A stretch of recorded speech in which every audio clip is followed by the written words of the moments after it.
घने जंगलों में से 3 बहनें घड़े लेकर पानी लेने तालाब के किनारे जा रही थीं।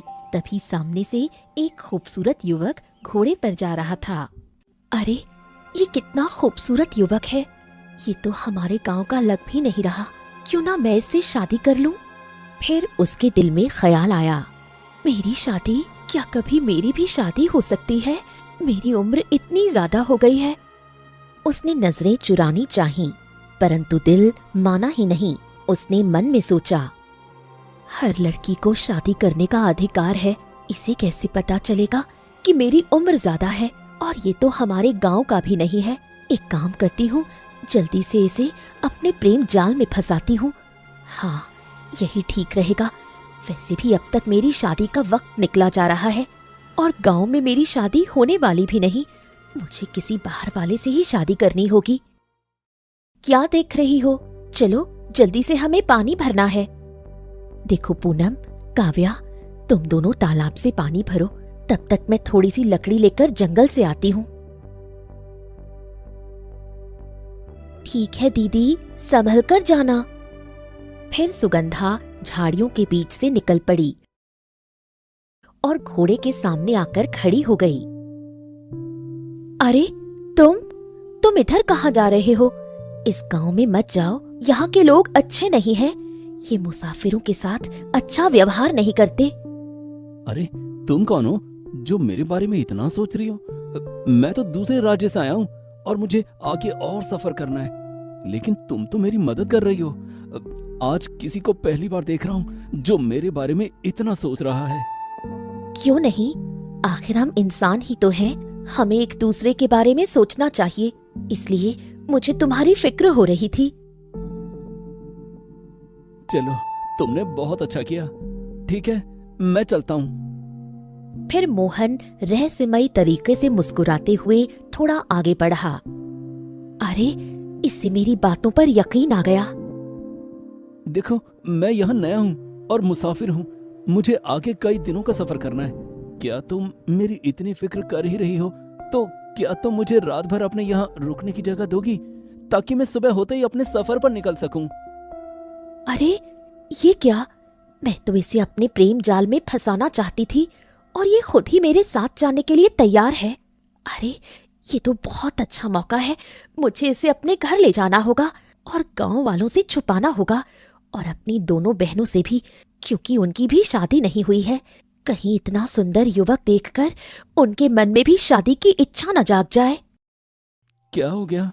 तुम कुछ बोल क्यों नहीं रही हो? हाँ, क्यों नहीं। मैं तुम्हें अपने साथ घर ले जाने के लिए तैयार हूँ, लेकिन रुको, पहले मुझे अपनी बहनों से पूछना होगा। तुम यहीं रुकना। फिर सुगंधा तालाब के किनारे चली गई। दीदी, आप कहाँ चली गई थी? और ये क्या, आप तो लकड़ियाँ भी लेकर नहीं आई।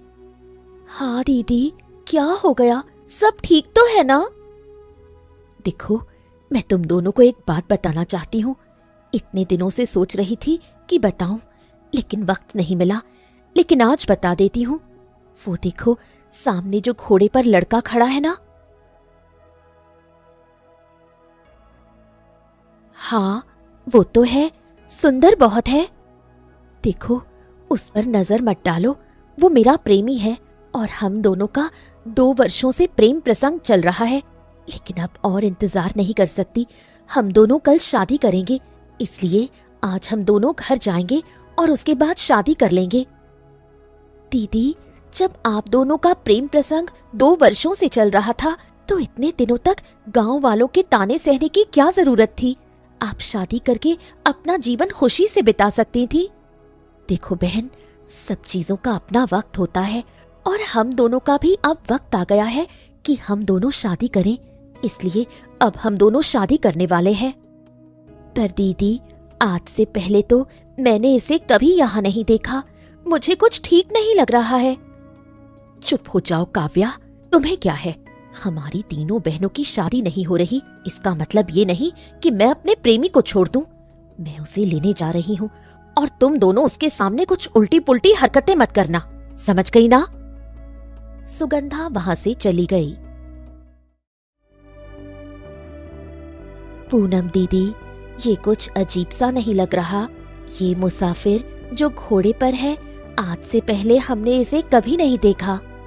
हाँ, मुझे भी कुछ अजीब लग रहा है, क्योंकि हमारे गांव में घोड़े तो सिर्फ राजकुमार के पास होते हैं, और ये ना तो राजकुमार लग रहा है और ना ही हमारे राज्य का। मुझे कोई बड़ी मुसीबत आने का संकेत लग रहा है। अब हम क्या कर सकते हैं? दीदी ने जिद कर ली है तो हमें ना चाहते हुए भी दीदी का साथ देना ही होगा। फिर दोनों बहनें परेशान हो गईं और सुगंधा मोहन को लेकर अपने घर आ गई। सुगंधा हमेशा मोहन को देखती रहती और मोहन एक रहस्यमयी मुस्कान देता। देखो, अब तो तुम मेरे घर आ गए हो और मेरी दोनों बहनें भी हैं, लेकिन मैंने उनसे कहा कि तुम मेरे प्रेमी हो, तभी उन्होंने तुम्हें इस घर में आने दिया, नहीं तो वो तुम्हें इस घर में आने भी नहीं देती। क्या सच में तुम मुझसे प्रेम करती हो? तो क्या तुम मुझसे शादी करने के लिए तैयार हो? क्या सच में तुम मुझसे शादी करना चाहते हो? मैं कोई सपना तो नहीं देख रही? नहीं, तुम दिल की बहुत नेक लड़की हो। तुमने मेरे बारे में इतना सोचा और बिना पहचान के तुमने मुझे अपने घर में रहने की पनाह दी। तुम्हारा दिल बहुत नेक है और मुझे ऐसी ही नेक लड़की की तलाश थी। तुम मुझसे शादी कर लो, मैं तुम्हें बहुत खुश रखूंगा। ठीक है, मैं खुशी खुशी ये विवाह करने के लिए तैयार हूँ। मुझे भी तुम बहुत पसंद हो। देखो, मेरा घर यहाँ से जंगल के पास है, तो तुम्हें मेरे साथ चलना होगा और हम दोनों वहीं पर शादी कर लेंगे। हाँ, क्यों नहीं, मैं तैयार हूँ। मैं तुम्हारे साथ चलने के लिए तैयार हूँ। चलो चलते हैं। फिर दोनों घर से निकलते ही हैं कि तभी वहां पर पूनम आ गई। बस करो दीदी, आप दोनों शादी कर लोगे तो क्या मैं यहाँ कुंवारी बैठी रहूंगी? नहीं, मुझे भी विवाह करना है। इसमें कौन सी बड़ी बात है? तुम मेरे साथ चलो, मैं तुम्हारा विवाह अपने छोटे भाई से कर दूंगा। वो भी मेरी तरह बहुत सुंदर है और समझदार भी, और तुम भी तो अपनी बहन की ही तरह इतनी सुंदर हो, तो तुम्हारी शादी मैं अपने भाई से कर दूंगा। क्या सच में तुम अपने भाई से मेरी शादी करवा दोगे? हाँ हाँ, क्यों नहीं। अरे आखिर जब तुम्हारी बड़ी बहन इतनी अच्छी है तो तुम भी अच्छी होगी, इसलिए मैं तुम्हारी शादी अपने भाई से कर दूंगा। और अब तो वक्त भी हो गया है, तो सुबह होते ही हम तीनों निकल पड़ेंगे और अपने गांव पहुंचते ही मैं सुगंधा से शादी कर लूंगा और तुम मेरे भाई से शादी कर लेना। ठीक है, मैं इसके लिए इंतजार करूंगी। मुझे थोड़ा खुली हवाओं में टहलना है, मुझे थोड़ा बाहर जाना है। संभाल कर जाना। हाँ, क्यों नहीं। फिर मोहन घर से बाहर निकल जाता है। तभी पीछे से काव्या आती है।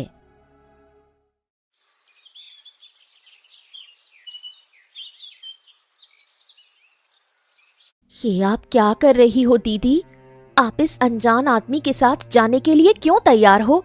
हम लोग इसे जानते भी नहीं हैं और आप लोग इसके साथ जाने के लिए तैयार हो। नहीं, आप नहीं जाओगे। जरूर कुछ तो ऐसा है जो हम लोग देख नहीं पा रहे। चुप रहो काव्या। अरे, हमारी शादी तो इस गांव में हो नहीं रही और शुक्र मनाओ इस भले व्यक्ति का। ये हम दोनों बहनों को अपने गांव ले जा रहा है, हमारा घर बसा रहा है। फिर तुम्हें जलन क्यों हो रही है? दीदी, इसे जलन इसलिए हो रही है क्योंकि वो इसे अपने साथ नहीं ले जा रहा, इसलिए ये हमारी खुशियां देख नहीं पा रही।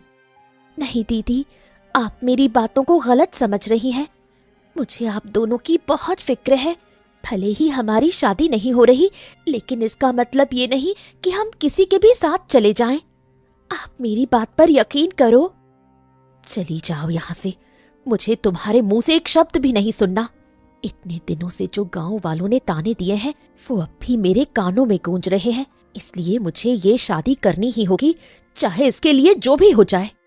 हाँ, और तुम हमें रोकने की कोशिश मत करना। हम दोनों अब शादी करना चाहते हैं, हम दोनों शादी करके ही रहेंगे, चाहे जो भी हो जाए। ये क्या हो गया? मेरी दोनों दीदी इतनी बदल कैसे गई हैं? कोई तो बात है जो इनके अंदर है। मुझे साधु महाराज के पास जाकर इसका पता लगाना होगा। आखिर रहस्य क्या है? फिर काव्या घने जंगलों से भागते हुए एक झोपड़ी के पास पहुंची जहां साधु महाराज बैठे थे। आओ बेटी, इतनी रात को मुझे अभी फूल नहीं चाहिए। साधु महाराज, मैं अभी आपको फूल देने नहीं आई हूँ। एक बड़ी मुसीबत आ गई है मेरे घर में। दोनों बहनों पर मुझे खतरा मंडराता दिखाई दे रहा है। बेटी बताओ ना, तुम मुझे रोज पूजा के लिए फूल देती हो। तुम्हारी मदद करना मेरा फर्ज है। बताओ क्या मदद चाहिए।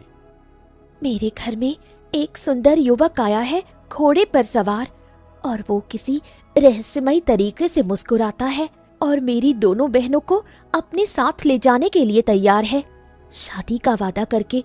लेकिन मुझे कुछ ठीक नहीं लग रहा। आखिर इसका क्या रहस्य है? क्या ऐसा नहीं हो सकता? वो तो बहुत ही खतरनाक है। तुम्हारी बहनों की जान खतरे में है। आप कैसी बातें कर रहे हैं साधु महाराज? वो जो तुम्हारे घर में आया है वो हमारी दुनिया का नहीं है। वो दरवाजे के पीछे की दुनिया का है। वो हमारी दुनिया में अपना एक मकसद लेकर आया है। अगर तुम अपनी बहन को बचाना चाहती हो तो उसे दरवाजे पर जाने से रोको, क्योंकि अगर वो दरवाजे के अंदर चला गया तो कभी बाहर नहीं आएगा। तुम्हारी बहन अब कभी नहीं बच सकती। इसीलिए तुम्हें अपनी बहनों को दरवाजे के अंदर जाने से रोकना होगा। ठीक है साधु महाराज, मैं अपनी बहनों को किसी भी कीमत में बचा कर रहूंगी, चाहे इसके लिए मुझे जो करना पड़े। फिर काव्या परेशान होकर अपने घर आ गई।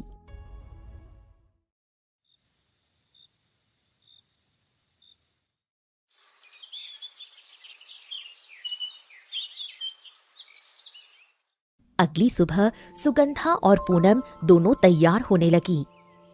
ये क्या कर रही हो दीदी? आप दोनों मत जाओ, भगवान के लिए मैं आपके पैर पकड़ रही हूँ, आप मत जाओ। देखो बस बहुत हो गया, तुम हमारी खुशियों के बीच मत आओ, इसलिए मुझे जाने दो। हट जाओ मेरे रास्ते से। हाँ, हम दोनों के बीच मत आओ। दोनों बहनें घर से बाहर निकल गईं। नहीं, अब बस एक ही तरीका है, मुझे अपनी बहनों को बचाना होगा। काव्या मोहन के पास जाकर खड़ी हो गई। काव्या, तुम बताओ क्या हो गया? देखो, मेरी बड़ी बहन से शादी कर रहे हो, मेरी दूसरी बहन की अपने भाई से शादी करवा रहे हो। फिर मैं यहाँ अकेले रहकर क्या करूँगी? मुझे भी शादी करनी है, मुझे भी अपने साथ ले चलो। हाँ, क्यों नहीं, मैं आया हूँ तुम जैसी लड़कियों की मदद करने। हमारे गांव में तो सभी एक से एक सुंदर हैं। ठीक है, मैं तुम्हारी भी शादी अपने गांव में किसी युवक से कर दूंगा, क्योंकि वहाँ युवकों की कमी नहीं है। दीदी, इसलिए ये हमें जाने से रोक रही थी। अब देखो, ये भी हमारे साथ जाने के लिए तैयार है। अच्छा रहने दो, चलो इसे भी किसी के साथ हाथ पकड़ा ही देंगे। वैसे भी हमारी तीनों बहनों की यहाँ शादी होने वाली नहीं। फिर चारों वहां से निकल पड़े और कई घंटे सफर करने के बाद एक दरवाजे के पास पहुंचे। ये कैसा दरवाजा है? इसके अंदर ही हमारा पूरा गांव है। चलो चलते हैं। यही वो दरवाजा है जिसके अंदर जाने के बाद कोई बाहर नहीं आता। पर क्या करूं मेरी बहन, सब रुकने वाला नहीं है, तो मुझे इसके अंदर जाकर ही हल निकालना होगा। फिर काव्या सभी के साथ दरवाजे के अंदर चली गई। वहाँ एक बहुत बड़ा गांव बसा हुआ था। चारों तरफ हरियाली और कई लोग हैं, लेकिन एक चीज देखकर काव्या के मन में डर बैठ गया। वहाँ एक भी बच्ची या कुंवारी लड़की नहीं दिखती। ये क्या, यहाँ इतनी सारी औरतें हैं, इतने सारे गांव के लोग हैं, लेकिन कोई लड़की और बच्ची नहीं है। ये क्या हो रहा है? आखिर इस गांव का क्या रहस्य है? अरे, तुम लोग क्या सोच रही हो? चलो आगे चलते हैं। सच में ये तो बहुत अच्छा गांव है। हाँ दीदी, अब तो ये हमारा ससुराल बन जाएगा। सच में हमारे गांव से अच्छा यही गांव है। यहाँ हमें कोई कुंवारेपन के लिए ताने नहीं देगा। हाँ, तुम ठीक कहती हो, चलो चलते हैं। फिर दोनों बहनें खुशी से मोहन के पीछे पीछे चलने लगीं और वहीं पीछे काव्या भी धीरे धीरे आगे बढ़ने लगी। मोहन सुगंधा को लेकर राजमहल पहुंचा, जहां राजा पहले से ही बैठा हुआ था। मोहन ने सुगंधा को पकड़कर राजा के सामने धक्का दिया, जिससे सुगंधा राजा के पैरों में गिर पड़ी। ये लीजिए महाराज, मैंने आपकी अमानत ला दिया। अब से ये आपकी अमानत है। तुमने बहुत अच्छा काम किया है। तुम ही हमारे राज्य के सबसे खूबसूरत हो, जो हमारे सारे गांव वालों को लड़की ला कर देते हो। हाँ महाराज, आपका हुक्म सर आंखों पर। आप जो कहोगे मैं करने के लिए तैयार हूं। तुम मेरे सबसे वफादार सेवक हो और आज से तुम मेरे सबसे भरोसेमंद सेनापति रहोगे। मोहन वहां से जाने लगा। ये तुम क्या कर रहे हो? तुम तो मुझे अपनी पत्नी बनाने वाले थे, फिर तुमने मुझे राजा को क्यों सौंप दिया? क्योंकि तुम राजा की अमानत हो और अब तुम राजा से ही शादी करोगी। फिर मोहन वहां से जाने लगा। ये क्या? तुम तो मेरी शादी अपने छोटे भाई से करवाने वाले थे, लेकिन यहाँ आकर तुमने मेरी खुद की बहन को राजा के हवाले कर दिया। तुमने ऐसा क्यों किया? ये मधुना गांव है और यहाँ कोई भी लड़कियां पैदा नहीं होती। लड़की पैदा होते ही उसका गला घोंटकर मार दिया जाता है। यहाँ सिर्फ लड़का ही पैदा होता है और सभी लड़कियों को फंसाकर लाकर सभी लड़कों से शादी कराई जाती है, जैसे कि तुम तीनों बहनें फंस कर आई हो। तुम ये ठीक नहीं कर रहे हो। फिर आखिर यहाँ लड़कियां क्यों नहीं पैदा होती? क्योंकि लड़की पैदा होते ही हमारे राज्य का नियम है, उसका गला घोंटकर मार दिया जाता है। इसलिए जब तुम्हें यहाँ लाया गया तो यहाँ कोई बच्ची या लड़की नहीं होगी, क्योंकि यहाँ का यही नियम है। कोई भी लड़की या बच्ची तुम्हें नहीं मिली होगी। फिर मोहन वहां से चला गया।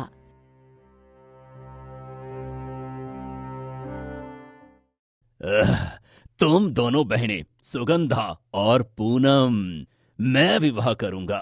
विवाह की भव्य तैयारी होगी और कुछ ही दिनों में मैं तुमसे विवाह करने वाला हूं। अब जाओ, अपने कक्ष में रहो। फिर राजा वहां से चला जाता है। पूनम, हम तो यहाँ आए थे एक अच्छा जीवन जीने, लेकिन अच्छा ही है, इस दरवाजे के अंदर आने के बाद शायद कोई बाहर नहीं जा पाएगा। वैसे भी हम बाहर जाकर करेंगे क्या? क्यों ना हम राजा से शादी कर ले। वैसे भी राजा इस पूरे राज्य पर राज करता है, तो हम रानियां बनकर अच्छे से जीवन जिएंगे। हाँ दीदी, आप ठीक कह रही हो। वैसे भी यहाँ जन्नत जैसी जिंदगी होगी, तो क्यों ना हम राजा की रानी बनकर खुश रहें। ये आप लोग कैसी बातें कर रहे हो? ये गांव कोई साधारण गांव नहीं, बहुत ही अजीब गांव है। यहाँ सभी बच्चियों का गला घोंटकर मार दिया जा रहा है। आपको डर नहीं लग रहा है? कोई गहरा रहस्य है। हमें जल्दी से जल्दी इस गांव से बाहर निकलना होगा। तुम्हें निकलना है तो निकल जाओ, पर मैं नहीं निकलने वाली। मैं यहाँ रानी बनकर रहूंगी। हाँ, मैं भी नहीं जाने वाली। वहाँ मरने से अच्छा है कि हम यहाँ रानी वाला जीवन अच्छे से और मजे से जिए। फिर दोनों बहनें वहां से चली गईं। ये दोनों बहनें मेरी बात नहीं सुन रही हैं। मुझे कोई दूसरा उपाय लगाना होगा यहाँ से बाहर जाने के लिए। इतने में ही एक सैनिक भागता हुआ राजा के कक्ष की तरफ आया। अरे, ये व्यक्ति इतनी रात को राजा के कक्ष की तरफ क्यों जा रहा है? मुझे देखना चाहिए। फिर काव्या पीछा करने लगी। महाराज, महाराज, राज्य में फिर से एक बेटी पैदा हुई है और वही कल्याणी है। उसने एक बच्ची को जन्म दिया है। सच में? ठीक है, चलो अब उसे भी खात्म कर दें। फिर सैनिक और राजा वहां से निकलने लगे। क्या ये लोग एक बच्ची को जान से मारने के लिए जा रहे हैं? मुझे भी जाकर देखना चाहिए। फिर काव्या भी राजा और सैनिक का पीछा करने लगी। कुछ ही देर में सैनिक और राजा कल्याणी के घर पहुंचे और उसका बच्चा छीन लिया। ये क्या कर रहे हैं महाराज? नहीं, छोड़ दीजिए मेरी मासूम सी बच्ची को। ये मेरी तीसरी बच्ची है। भगवान मुझे बेटियां ही दे रहा है, आप इसे कैसे छीन सकते हैं? तुम्हें पता है हमारे गांव का नियम, यहाँ बेटियां पैदा नहीं हो सकती। तुम बेटियां पैदा करके उसकी माँ बनोगी, ऐसा कभी नहीं होगा। इससे मरना ही होगा। जल्दी से औषधि पिलाओ। सैनिक औषधि निकालकर बच्ची को पिला देता है और बच्ची कल्याणी की गोद में गिरती है। अब ये कुछ ही सेकंड में मर जाएगी। इसे ले जाकर गांव के बाहर डाल दो। हे ईश्वर, क्या कोई नहीं है जो इस क्रूर राजा से हमें न्याय दिला सके? मेरी मासूम बच्ची को मारने का बदला कौन लेगा? दूर खड़ी काव्या सारी बातें सुन रही थी। आंखों से आंसू निकल रहे थे। मुझे इस वक्त नहीं जाना चाहिए, पर मेरे पास और कोई रास्ता नहीं है। फिर काव्या कल्याणी के पास जाकर खड़ी हो गई। तुम कौन हो? चली जाओ यहां से, मुझसे बात मत करो। देखो, तुम्हारी बेटी को राजा मारने जा रहा है, लेकिन इसका क्या रहस्य है? ये लोग ऐसा क्यों कर रहे हैं? किसी जीवित बच्ची को मारना नाइंसाफी है। ये सब राजा के क्रूर नियमों की वजह से हो रहा है। बेटियां पाप और बोझ मानी जाती हैं, और इस नियम को खत्म करने का एक ही तरीका है, राजा को खत्म करना। लेकिन उसके करीब जाना मतलब मौत के मुंह में जाना। उसके आसपास इतने सैनिक हैं कि कोई भी उसके पास नहीं जा सकता। इसलिए ये नियम कभी नहीं बदलेगा।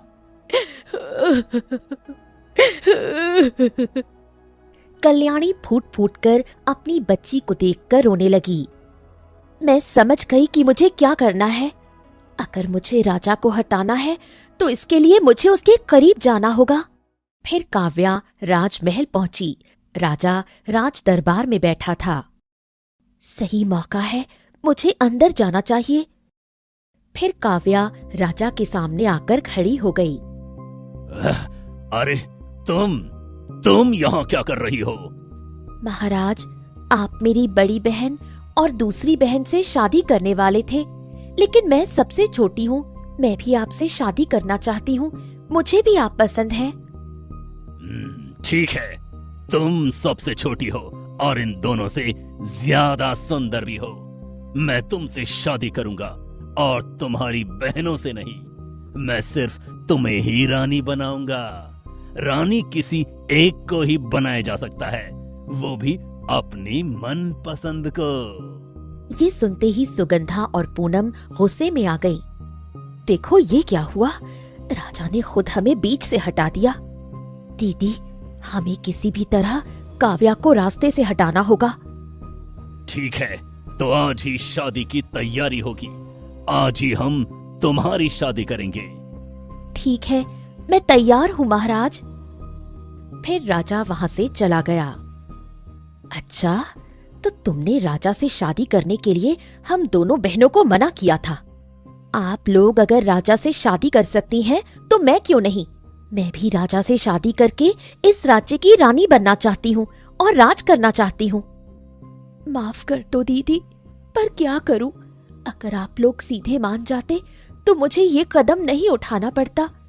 आप लोगों को सही रास्ता दिखाने के लिए मुझे ये सब करना पड़ा।